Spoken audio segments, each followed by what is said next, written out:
ሰላም በመላው ዓለም የምትኖሩ የሀሁ ለሁሉም የኦንላይን ትምህርት ቤት የዩቲዩብ ቻናል ቤተሰቦች በያላችሁበት ሰላማችሁ ይብዛ። ሀሁ ለሁሉም የኦንላይን ትምህርት ቤት አማርኛ፣ እንግሊዝ፣ ሂሳብ እንዲሁም የተለያዩ የማህበራዊና የተፈጥሮ ሳይንስ የትምህርት አይነቶችን ብቃት ባላቸው አስተማሪዎች 24 ሰዓት የማስተማር አገልግሎት እየሰጠ ይገኛል። ቪዲዮ ላይ ባስቀመጥነው ስልካችን በኢሞ፣ በቴሌግራም፣ በዋትሳፕ ይደውሉልን። በተመቻችሁ ሰዓት የምትፈልጉትን የትምህርት አይነት እናስተምራለን።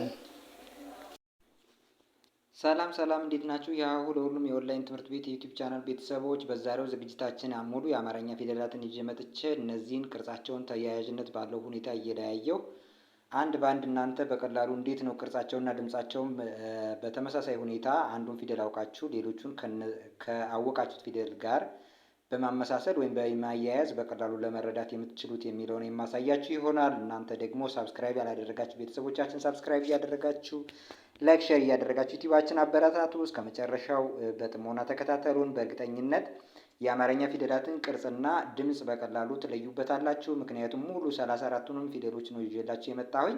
እነዚህን ፊደላት አወቃችሁ ማለት አማርኛን ቃላት እንዲሁም ደግሞ ማንኛውንም ጽሑፍ ለማንበብ የሚያስችላችሁ ይሄ ነው ማለት ነው። ማንኛውም አማርኛ መናገርና መጻፍ የሚፈልግ ሰው እነዚህን ፊደሎች ማወቅ የግዴታ ስለሆነ ስለዚህ እናንተ በትዕግስት ደጋግማችሁ ቪዲዮውን ማየትና ከዛ ውጭ ደግሞ ከኛ ጋርም እንደዚሁ ደውላችሁ መማር ትችላላችሁ። ምክንያቱም የሀሁ ለሁሉም የኦንላይን ትምህርት ቤት የስልክ ቁጥር ከቪዲዮ ታች ጠርዙ ላይ በታች በኩል የምታዩት የኦንላይን ትምህርት ቤታችን ስልክ ቁጥር ነው። በአማርኛ፣ እንግሊዝኛ፣ ሂሳብና ሌሎችንም ትምህርቶች እያስተማር እንገኛለን።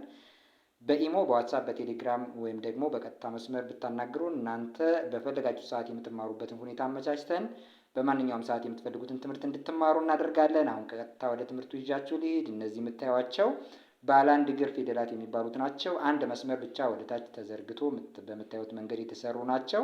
እነዚህ ደግሞ እግር አልቦ የሚባሉ ወይም ደግሞ ቅርጽ አልቦ በመባል የሚታወቁት ናቸው። ቅርጽ አልቦ ሲባል ቅርጽ የላቸውም ማለት ሳይሆን እግር ወይም ደግሞ ሌላ ባለ አንድ ወይም ባለ ሁለት ሊባሉ አይችሉም። ዜሮ ወይም ደግሞ አንዳንዴ ደግሞ ወደ ላይ የተቃና ክብ እንደምታዩት እነዚህ ደግሞ ሁለት እግር ወይ ደግሞ ሁለት መስመሮች ወደ ላይ የተቃና ይሄ በሞላላ ክብ ነገር ሆኖ በመሃሉ ላይ ቀጥ ባለ ወይም በቋሚ መስመር የተከፈለ ነው። ይሄኛው ደግሞ ሌላ ሞላላ ክብ ሆኖ በመሃሉ ላይ ወይም በአግድም መስመር የተከፈለ ነው። ይሄ ደግሞ ሞላላ ክብ ምንም አይነት መስመር ከመሃሉ ላይ የሌለው ነው። ስታዩቸው ቅርጻቸው በዚህ መንገድ ቅርጻቸው የተሰራ ነው። ወይም ደግሞ ቋሚ ወይም አግዳሚ መስመር እንደዚህ ነው ተብሎ ስለሌለው ቅርጽ አልቦ ወይም ደግሞ እግር አልቦ ፊደላት በመባል ይታወቃሉ።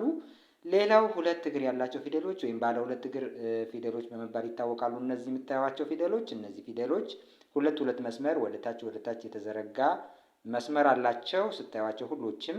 ስለዚህ እነዚህ ሁለት እግር ፊደሎች ይባላሉ። ታች ላይ ደግሞ እነዚህ በአረንጓዴ የጻፍኳቸው ፊደሎች ባለ ሶስት እግር ይባላሉ። ሶስት መስመሮች ወደ ታች የተዘረጋ መስመር አለው ማለት ነው። ለዛ ነው ባለ ሶስት እግር በመባል የሚጠሩት። ይህችኛዋም እንደዚሁ ከታች ላይ በተለያየ በሙሉ እግራቸው ላይ ክብ ክብ ቢኖረውም ግን ወደ ታች የተዘረጋ ሶስቱም መስመሮች አሏቸው። እነዚህ የምታዩቸው ሁሎችም ባለ ሁለት እግር የሚባሉ ፊደሎች ናቸው። ባይዘዌ ከዚህ ዳር ላይ ያስቀመጥኩት የመጀመሪያ ፊደላቸውን ነው። እነዚህን የመጀመሪያ ፊደላቸውን መያዝ ግዴታ ይሆናል ሙሉ ቅርጻቸውን ለማወቅ። ከዚያ ቀጥሎ ሁለተኛ ፊደሎች ወይም ደግሞ ሁለተኛ ቤተሰቦቻቸውን 3፣ 4፣ 5፣ 6፣ 7 እያላችሁ የማንኛውም እያንዳንዱ ፊደል 7 ቤተሰቦች ስላሏቸው እነዚህን አንዱን ከሌላው በቅርጽ ተያያዥነትና ልዩነታቸውን እያያችሁ እያገነዘባችሁ በቀላሉ የምትረዱበትን መንገድ የማሳያችሁ ይሆናል። እስከ መጨረሻው ተከታተሉ። መጀመሪያ እያንዳንዳቸውን በየቤተሰባቸው ልጥራላችሁ። ቀ፣ ቁ፣ ቂ፣ ቃ፣ ቄ፣ ቅ፣ ቆ። ቀጣዩ ተ፣ ቱ፣ ቲ፣ ታ፣ ቴ፣ ት፣ ቶ።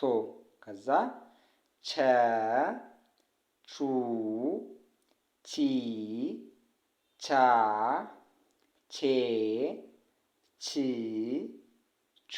ቀጣዩ ፊደል ደግሞ የ፣ ዩ፣ ይ፣ ያ፣ የ፣ ይ፣ ዮ። ይሄ ደግሞ ነ፣ ኑ፣ ኒ፣ ና ኔ ን ኖ። ቀጣዩ ኘ ኙ ኚ ኛ ኜ ኚ ኞ። ይሄ ደግሞ ገ ጉ ጊ ጋ ጌ ግ ጎ። ይሄ ፐ ፑ ፒ ፓ ፔ ፕ ፖ። ቀጣዩ ሃ ሁ ሂ ሃ ሄ ህ ሆ። ከዛ ረ ሩ ሪ ራ ሬ ር ሮ። ቀጣዩ ደግሞ ፈ ፉ ፊ ፋ ፌ ፍ ፎ። ይሄ ሃ ሁ ሂ ሃ ሄ ህ ሆ። ይሄ ደግሞ መ ሙ ሚ ማ ሜ ም ሞ።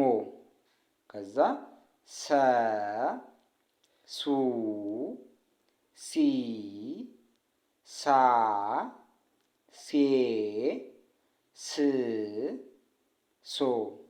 ቀጣዩ ወ ው ዊ ዋ ዌ ው ዎ። ቀጣዩ ፊደል ደግሞ ጸ ጹ ጺ ጻ ጼ ጽ ጾ። ከዛ አ ኡ ኢ አ ኤ እ ኦ። ቀጣይ ፊደሎች ባለ ሁለት እግር ፊደሎች ለ ሉ ሊ ላ ሌ ል ሎ። ይሄ ደግሞ ሰ ሱ ሲ ሳ ሴ ስ ሶ። ቀጣዩ ሸ ሹ ሺ ሻ ሼ ሽ ሾ። ቀጣይ ደግሞ በ ቡ ቢ ባ ቤ ብ ቦ። ቀጣዩ ፊደል ቨ ቡ ቪ ቫ ቬ ቭ ቮ። ቀጣዩ አ ኡ ኢ አ ኤ እ ኦ። ቀጣዩ ፊደል ከ ኩ ኪ ካ ኬ ክ ኮ። ቀጣዩ ደግሞ ሀ ሁ ሂ ሃ ሄ ህ ሆ። ቀጣዩ ፊደል ጠ ጡ ጢ ጣ ጤ ጥ ጦ። ቀጣዩ ደግሞ ሀ ሁ ሂ ሃ ሄ ህ ሆ። ቀጣዩ ፊደል ዘ ዙ ዚ ዛ ዜ ዝ ዞ ከዛ ዠ ዡ ዢ ዣ ዤ ዥ ዦ። ይህ ደግሞ ዘ ዙ ዚ ዛ ዜ ዝ ዞ። ይሄ ዠ ዡ ዢ ዣ ዤ ዥ ዦ። ይሄ ደግሞ ደ ዱ ዲ ዳ ዴ ድ ዶ። ቀጣዩ ጀ ጁ ጂ ጃ ጄ ጅ ጆ። ቀጣዩ ጰ ጱ ጲ ጳ ጴ ጵ ጶ። ቀጣዩ ደግሞ ጸ ጹ ጺ ጻ ጼ ጽ ጾ። ከዛ ጨ ጩ ጪ ጫ ጬ ጭ ጮ። እንግዲህ እያንዳንዳቸውን 77 ቤተሰብ በዚህ መንገድ አነበብኩላችሁ ወይም ደግሞ ጠራሁላችሁ። አሁን እነዚህ ጋር ስጠራ እናንተ ሲደጋገም ያያችሁት ፊደል ተመሳሳይ ቅርጽ ኑሮት የተደጋገመ ወይም ደግሞ የተለያየ ቅርጽ ኑሮት ተመሳሳይ ድምፅ ያለው ፊደል ሲደጋገም በትክክል ተከታትላችሁ ከሆነ አይታችኋል። አሁን እሱ ፊደል የትኛው ነው ብዬ ብጠይቃችሁ እናንተ ምን ልትሉ ትችላላችሁ? ለምሳሌ ከዚህ ጋር ላይ ዘ ከዚህ ጋር ዘ በቅርጽ የተመሳሰለ በድምፅም የተመሳሰለ ፊደል፣ ከዚህ ጋር ላይ ዠ ከዚህ ጋር ላይ ዠ በቅርጽም በድምፅም የተመሳሰለ ፊደል ተጽፏል። ያ ማለት ይሄ ሁለቴ ደግሞ መጻፍ አስፈላጊ ሆኖ ሳይሆን እናንተ ትኩረታችሁ ምን ያህል ነው። ለምሳሌ ይሄ ዘ ይሄም ዘ፣ ስለዚህ በአማርኛ ፊደል ውስጥ አንድ ዘ ብቻ ነው ያለው፣ 7 ቤተሰቦች አሉት። ያንን ለማሳይ ጀም እንደዚሁ አንድ ተመሳሳይ ናቸው። ሁለቴ ጻፍኩላችሁ። እናንተ ምን ያህል አትኩረት ኑሯችሁ በቅርጽም በድምጽም የተመሳሰለ ፊደል አሁን ቢጻፍ ሀን ብጽፉት ለምሳሌ ይህ ፊደል በቅርጽ የተለያየ በድምጽ ግን ተመሳሳይ 3 ፊደሎች አሉ። ያ ማለት አሁን ለምሳሌ ከዚህ ጋር ላይ ይሄ ሀ አለ፣ ከዚህ ጋር ሌላኛው ሀ አለ። ይሄም ሀ ነው የሚባለው፣ ይሄም ሀ ነው የሚባለው። 1 2 ሌላኛው ጋር ደግሞ ስንመጣ ይሄም ሀ 3። እነዚህ ሀዎች በቅርጽ የተለያዩ ናቸው። ይሄ 3 ጣት ያለው ሀ ነው። ይሄኛው ደግሞ አንድ እግር ያለው ሀ ነው። ይሄኛው እግር አልቦ ውሃ ነው። ስለዚህ ይሄኛው ብዙሃን ውሃ በመባል ይታወቃል። ይሄኛው ሀሌታ ውሃ በመባል ይታወቃል። ይሄኛው ሀመር ውሃ በመባል ይታወቃል። እነዚህ ፊደሎች በድምፅ ተመሳሳይ፣ ምናልባት በትርጉም የተለያየ ቦታ ላይ ገብተው የተለያየ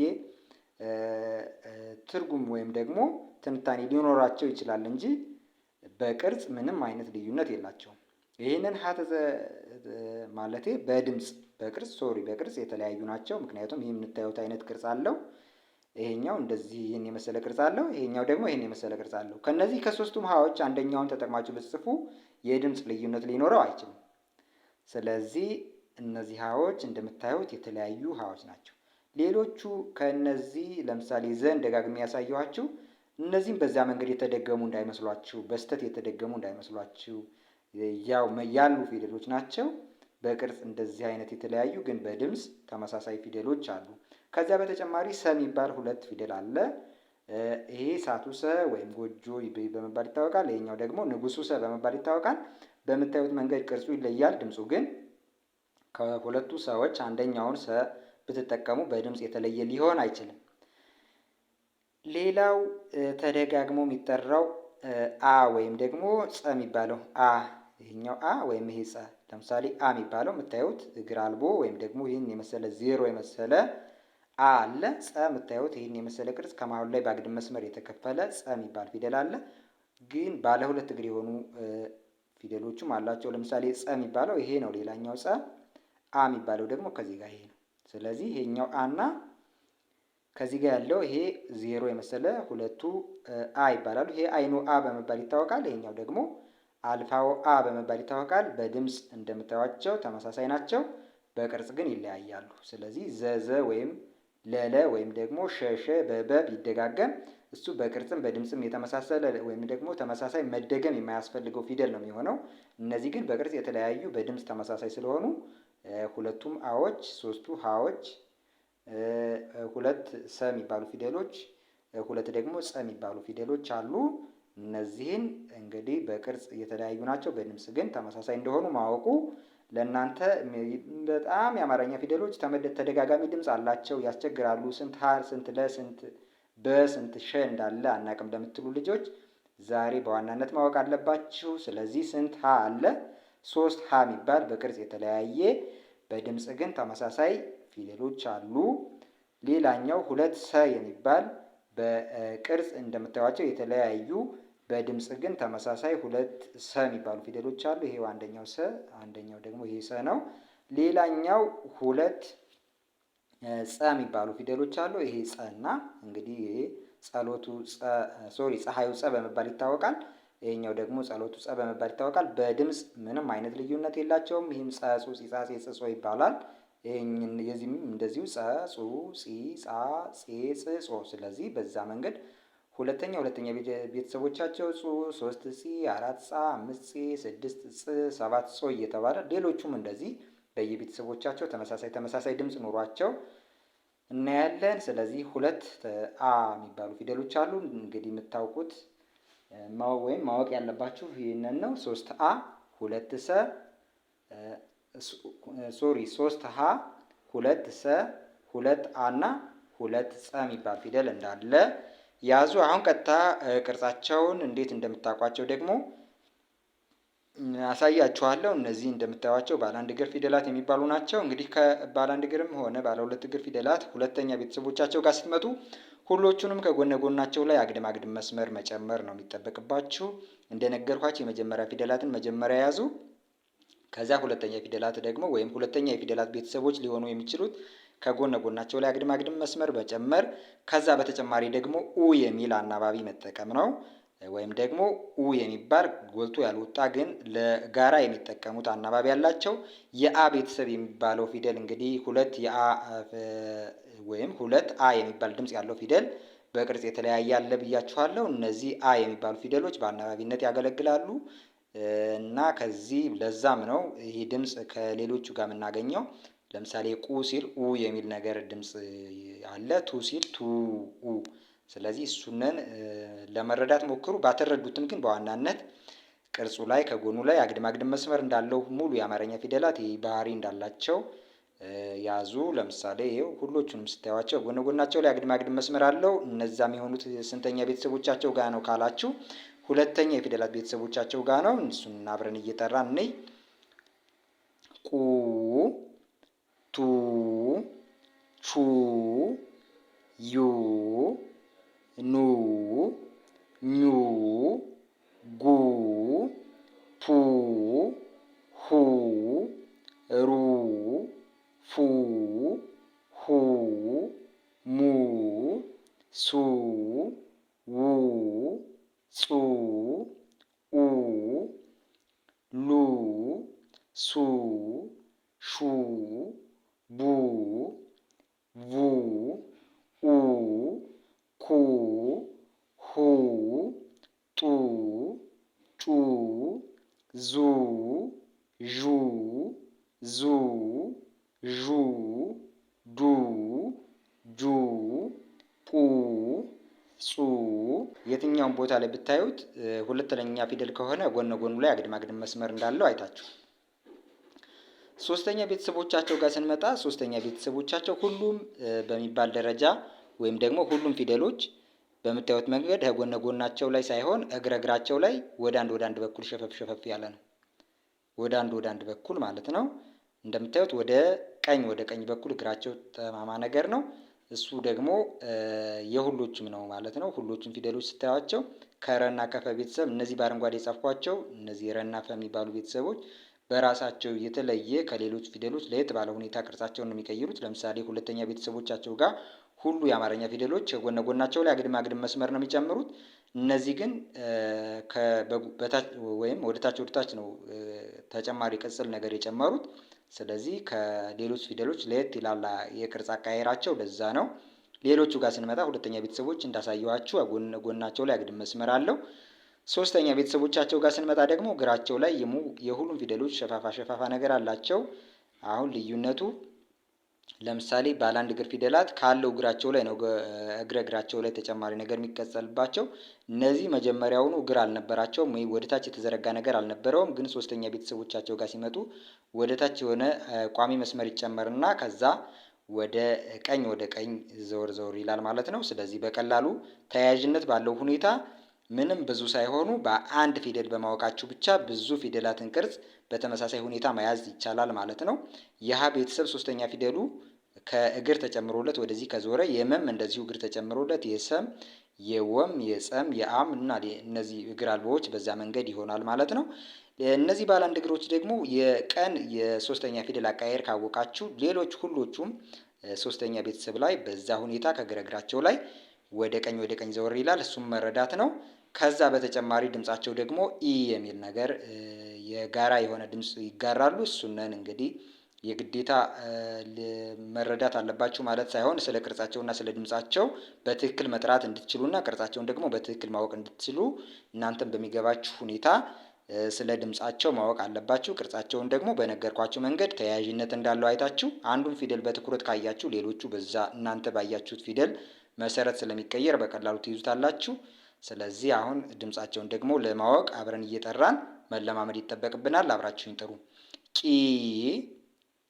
ቲ ቺ ይ ኒ ኚ ጊ ፒ ሂ ሪ ፊ ሂ ሚ ሲ ዊ ጺ ኢ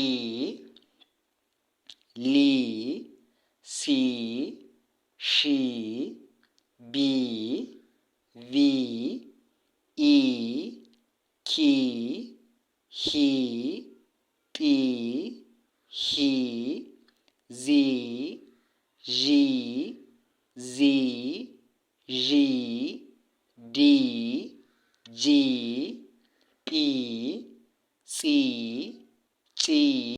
ስለዚህ በዚህ መንገድ በቀላሉ መያዝ ቻላችሁ ማለት ነው። ሶስተኛ ፊደላቸውን እንደዚህ ከያዛችሁ አራተኛ ቤተሰቦቻቸው ጋር ስትመጡ ደግሞ አራተኛ ቤተሰቦቻቸው ጋር እነዚህ ባለ አንድ እግር ፊደላት ወደ ግራ ዘወር ዘወር ያሉ ናቸው።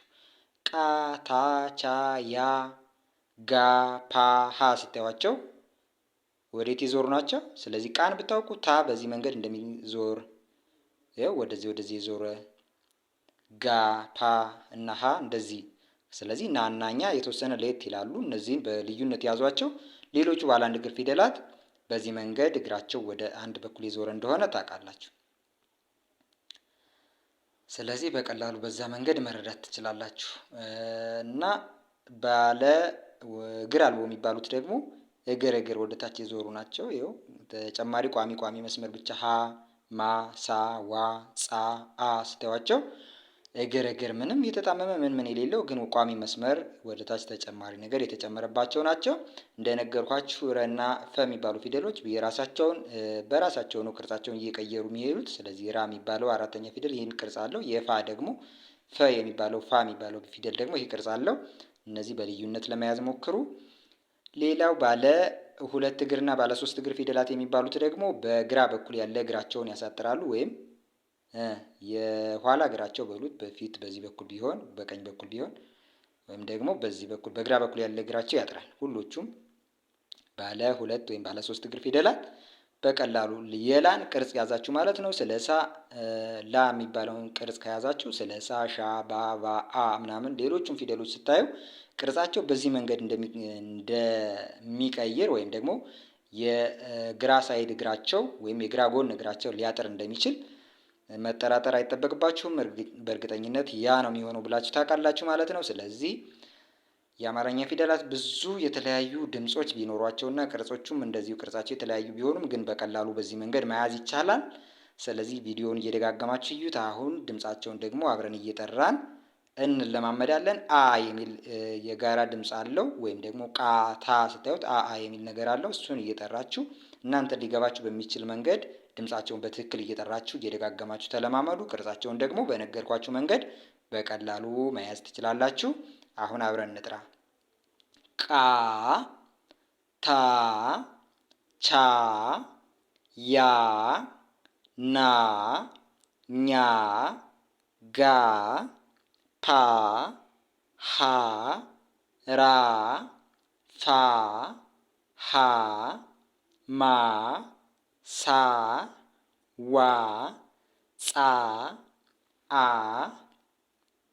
ላ ሳ ሻ ባ ቫ አ ካ ሀ ጣ ጫ ዛ ዣ ዛ ዣ ዳ ጃ ጳ ጻ ጫ። ከዚህ ላይ ያው እየተደጋገመ ያለው ለማሳያ ብዬ የጻፍኩትኝን ነው።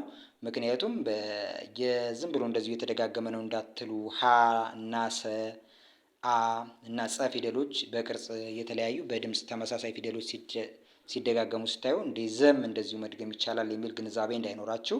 ዘ የሚባል ፊደል መደጋገም የለበትም። የምታዩት በቅርጽም በድምጽም ተመሳሳይ ስለሆነ ወይም ዠ ወይም ሌሎቹ ከነገርኳችሁ ፊደሎች ውጭ ከሀ ከሰ ከጸና ከአ ፊደሎች ውጭ ሌሎቹ የተደጋገመ ድምጽ የላቸውም። በአንድ ድምጽና እንዲሁም ደግሞ በቅርጽ የተለያየ የሚባል የላቸውም። ስለዚህ ያንን ለማሳየት ነው። አሁን አራተኞቹን ካየን አምስተኛ ፊደሎች ጋር ስንመጣ አምስተኛ ፊደሎች ሁሎቹም በቀኝ በኩል በምታዩት መንገድ ተጨማሪ ቀለበት ነገር ይኖራቸዋል ማለት ነው። ወይም የተቆለፈ ነገር እሱንን በቀላሉ መያዝ ትችላላችሁ። ባለአንድ እግር ፊደሎች እንደምታዩት ካለው እግራቸው ላይ በቀኝ በኩል በውጭ በኩል ሁሎችም ፊደሎች እግራቸው ላይ ቀለበት ወይም የተቆለፈ ነገር አለው። እግር አልቦ ፊደላት ወይም ደግሞ እግር የሌላቸው ፊደላት የሚባሉት ደግሞ እንግዲህ ተጨማሪ አራተኛ ፊደል ላይ ቋሚ መስመር ይጨመርባቸዋል እያልኳችሁ ነበረ።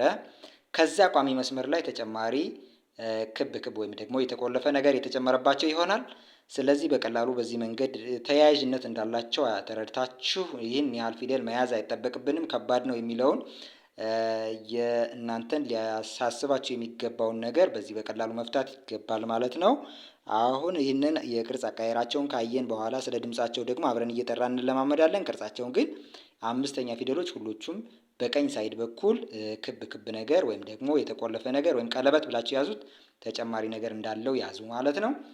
አሁን ቀጥታ ድምጻቸውን ወደ መጥራት ስንተኛ ፊደሎች አምስተኛ ፊደሎቹን ጋር አብረን እንሄዳለን። አብራችሁ ጥሩ ተለማመዱ። በቀላሉ ቅርጻቸውና ድምጻቸውን እወቁ። ቄ ቴ ቼ ዬ ኔ ኜ ጌ ፔ ሄ ሬ ፌ ሄ ሜ ሴ ዌ ጼ ኤ ሌ ሴ ሼ ቤ ቬ ኤ ኬ ሄ ጴ ጬ ዜ ዤ ዜ ዤ ዴ ዤ ጴ ጼ ጬ።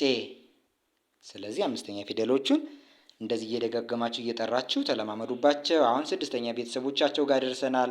ስድስተኛ ቤተሰቦቻቸው ደግሞ በቅርጽ ምንም አይነት ግንኙነት ያለው ሁኔታ ላይ አይደለም የሚቀያየሩት። ለምሳሌ ቅ እና ት ከላይ የምታዩት መንገድ ተጨማሪ ቅጽል ነገር ወይም ዝግዛግ የሆነ ቅጠል ወይም ዝግዛግ ነገር አለው።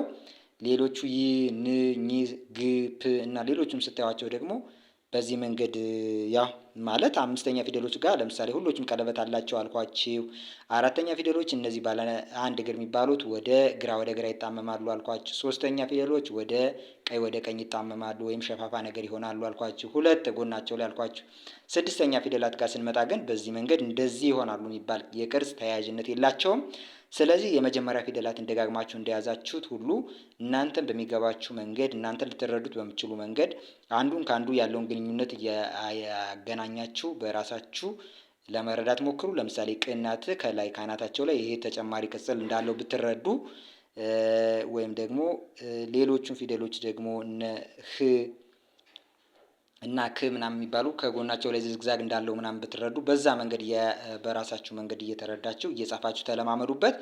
አሁን አብረን እንጥራ ስድስተኛ ፊደል ቤተሰቦቻቸውን ቅ፣ ት፣ ች፣ ይ፣ ን፣ ኝ፣ ግ፣ ፕ፣ ህ፣ ር፣ ፍ፣ ህ፣ ም፣ ስ፣ ው፣ ጽ፣ እ፣ ል፣ ስ፣ ሽ፣ ብ፣ ቭ፣ እ፣ ክ፣ ህ፣ ጥ፣ ጭ፣ ዝ፣ ዥ፣ ዝ፣ ዥ፣ ድ፣ ጅ፣ ጵ፣ ጽ፣ ጭ።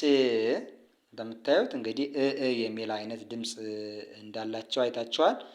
ከዚያ ውጭ እነዚህን ደግሞ እናንተ በምትረዱት ለምሳሌ ብ እና ብ በዚህ በኩል ተጨማሪ ቅርጽ አላቸው ወይም ቅጽል አላቸው በዚህ በኩል። ስና ሽ ካናታቸው ዘንበል ያሉ ናቸው ወደ ግራ እና በዛ መንገድ እናንተ ልትረዱት በምችሉ መንገድ ተያያዥነት ያላቸውን መረጥ እያደረጋችሁ እየጻፋችሁ እየተለማመዳችሁ እየጠራችሁ ተለማመዱባቸው። አሁን ቀጥታ ወደ ሰባተኛ ቤተሰቦቻቸው ጋር ስንመጣ በሰባተኛ ቤተሰቦቻቸው ጋር ስንመጣ እነዚህ ባለ ሁለት እግር ወይም ባለ ሶስት እግር የሚባሉ ፊደሎች በቀኝ በኩል ወይም ደግሞ የፊት እግራቸው ብላችሁ መያዝ ትችላላችሁ። ምክንያቱም በዚህ በኩል ያለውን የኋላ ብትሉት ብዬ አስቤ ነው። ብቻ እናንተ ልትረዱት በሚችሉ መንገድ በአንድ ሳይድ በኩል ያለው በቀኝ በኩል ያለው እንደሚያጥር ለመረዳት ሞክሩ። እናንተም በሚገባችሁ ብቻ አቅጣጫው ግን በዚህ በኩል በማሳያችሁ በኩል ነው መሆን ያለበት። ስለዚህ እነዚህ ፊደሎች በዚህ በኩል ያለ እግራቸው ምን ይላል? ያጠረ ይሆናል። በግራ ሳይድ በኩል ወይም በዚህ በኩል ያለው ደግሞ ረዘም እንዳለ ይቀጥላል ባለበት ማለት ነው። ስለዚህ በቀላሉ ስለ ቅርጻቸው በዚህ መንገድ መረዳት ትችላላችሁ። የትኞቹን ባለ ሁለት እግር ወይም ባለ ሶስት እግር ፊደላት የሚባሉት ባለ ሶስት እግር ያው ጠና ሀ እዚህ ጋር ጨ የምታዩቸው እነዚህ ናቸው ማለት ነው። ባለ አንድ እግር ከዚህ እስከዚህ የምታዩቸው እነዚህ ሁለት መስመር ወደታች የተዘረጉ ናቸው ብያቸዋለሁ። እነዚህ ፊደሎች ሰባተኛ ቤተሰቦቻቸው ጋር ሲመጣ ቅርጻቸው በዚህ መንገድ ይሆናል ማለት ነው። እግር አልቦ ፊደላት የሚባሉት ሰባተኛ ቤተሰቦቻቸው ጋር እንግዲህ የምታዩት አይነት ቅርጽ ነው ያላቸው። እንደ ሌሎቹ ልክ ስድስተኛ ቤተሰቦቻቸው ጋር ተያያዥነት ያለው የቅርጽ አቀያየር የላቸውም እንዳልኳችሁ። እነዚህ እግር አልቦ ወይም ደግሞ እግር የላቸውም ያልኳችሁ ፊደሎች በዛ መንገድ ነው ቅርጻቸው የሚቀይሩት። ምክንያቱም ሮ እና ፎ ስታዩቸው ሆ ካናታቸው ላይ ይህን ቀለበት ጨምረዋል። ሞ፣ ሶ፣ ዎ፣ ጾ እና ኦ ስታዩቸው ደግሞ ወደታች ተጨማሪ መስመር ወደ ግራ ጠመም ያለ እግር ነው የጨመሩት። ሞ ደግሞ ቀጥ ያለ መስመር ነው የጨመረችው። ስለዚህ እነዚህን ፊደሎች እየጻፋችሁ ቅርጻቸው ምን አይነት እንደሆነ ለመረዳት ሞክሩ። ባለ አንድ እግር ፊደላት ሲባሉ ደግሞ እነዚህ ናቸው። እንግዲህ ባለ አንድ እግር ፊደላት ተብለው የሚታወቁት እነዚህ ፊደሎች ካናታቸው ላይ ቀለበት ይኖረዋል። ለምሳሌ ቆ፣ ቶ፣ ቾ፣ ኖ፣ ኞ፣ ሆ እነዚህ ፊደሎች ብዙዎቹ አናታቸው ላይ ቀለበት ይኖራቸዋል። እነዚህ ዮ እና ጎ፣ ፖ የሚባሉ ፊደሎች ደግሞ እንግዲህ በልዩነት ይሄን አይነት የራሳቸው ቅርጽ አላቸው። ዮም በኤክሴፕሽናል ያዙ። ይኸው ጎ ይሄ ነው ቅርጹ። ፖ የሚባለው ፊደል ይሄ ነው። ስለዚህ እነዚህን በዚህ መንገድ በቀላሉ ተያያዥነት ያላቸውም በተያያዥነት እንዳለው ለምሳሌ አናታቸው ላይ ክብ ወይም ቀለበት ያለውን ክብ ወይም ቀለበት አለው ብላችሁ በአእምሯችሁ አያይዛችሁ አንዱን በያዛችሁበት መንገድ ይሄ እንደዚህ ነው ብላችሁ ከያዛችሁ በኋላ ኤክሴፕሽናሊ ወይም ደግሞ በልዩነት የቤተሰብ የሆነው ዮ፣ የገ ቤተሰብ የሆነው ጎ፣ የፐ ቤተሰብ የሆነው ፖ ደግሞ ይሄ የለውም። ይሄ ነው ቅርጹ ብላችሁ በራሳችሁ በመረዳት በቀላሉ በዚህ መንገድ መያዝ ትችላላችሁ ማለት ነው። አሁን ስለ ቅርጻቸው ይህን ያህል ካወራን ድምጻቸውን ደግሞ አብረን እየጠራን በቀላሉ ለመረዳት እንችላለን ማለት ነው። ስለዚህ አብራችሁኝ ጥሩ። በቀላሉ መረዳት የምትችሉት ድምጻቸውን በመጥራትና ደጋግማችሁ በመጥራት በመለማመድ ስለሆነ አብራችሁን እየጠራችሁ ተለማማዱ። ቆ፣ ቶ፣ ቾ፣ ዮ፣ ኖ፣ ኞ፣ ጎ፣ ፖ፣ ሆ፣ ሮ፣ ፎ፣ ሆ፣ ሞ፣ ሶ፣ ዎ፣ ጾ፣ ኦ፣ ሎ፣ ሶ፣ ሾ፣ ቦ፣ ቮ፣ ኦ፣ ኮ፣ ሆ፣ ጦ፣ ጮ፣ ዞ፣ ዦ፣ ዞ፣ ዦ፣ ዶ፣ ጆ፣ ጶ፣ ጾ፣ ጮ። ስለዚህ በዚህ መንገድ ቅርጻቸውንም ድምጻቸውንም እየጠራችሁ ቅርጻቸውን ደግሞ ማን እንዴት ከማን ጋር በቀላሉ አያይዤ ወይም ደግሞ ተያያዥነት ባለው ሁኔታ ለመያዝ እችላለሁ የሚለውን በዚህ መንገድ ከተረዳችሁ እየደጋገማችሁ እያያችሁ ከተለማመዳችሁበት የፊደላትን ቅርጽና ድምጽ በቀላሉ ትለያላችሁ ማለት ነው። ከዛ ውጭ ይህንን ጥረት እያደረጋችሁ ግን በቀላሉ ማንበብና መጻፍ የተቸገራችሁ ልጆች ከኛ ጋር ብትደውሉልን በማንኛውም ሰዓት ስልካችሁን አንስተን በኢሞ፣ በዋትሳፕ፣ በኢሞ፣ በቴሌግራም እናንተ በምትፈልጉት ሶሻል ሚዲያ ብትደውሉልን ብታናገሩን በምትፈልጉት ሰዓት ስልካችሁን አንስተን በማንኛውም ሰዓት እንድትማሩ ሁኔታዎችን እናመቻቻለን። በሌላ ትምህርታዊ ዝግጅት እስከምንገናኝ ሰላም ሁኑ።